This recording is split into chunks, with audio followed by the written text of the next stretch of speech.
It was the happiest of events. The young couple was finally married, and the bride and groom, along with family and friends, excitedly made their way to the great marriage feast. The celebration was well underway. Among the guests were Jesus, his mother Mary, and a few of Jesus' disciples.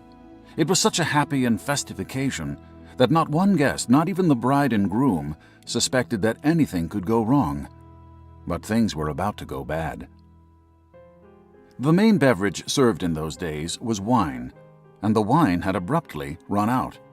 If something wasn't done soon, it would mean a quick and embarrassing end to the celebration.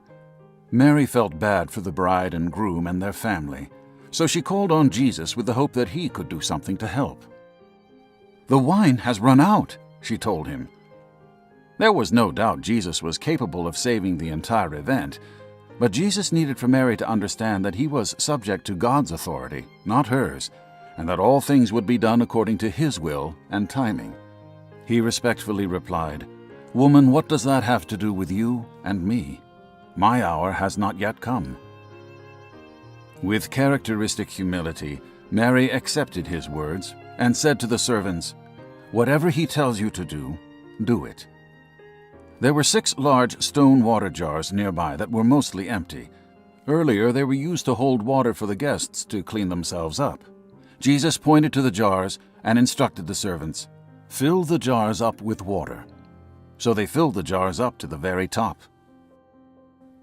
Then Jesus said, "Now draw some out and take it to the person in charge of the party."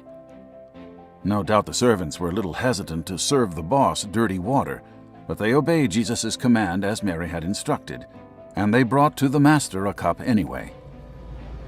The master of the wedding took a sip, smacked his lips, and to the surprise of the servants exclaimed, "This is indeed a very fine vintage." Jesus had turned the ordinary water into the finest of wine.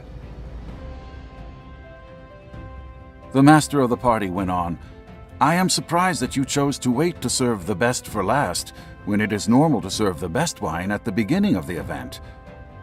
The guests all agreed that it was the finest wine they had ever had, and the party continued joyously.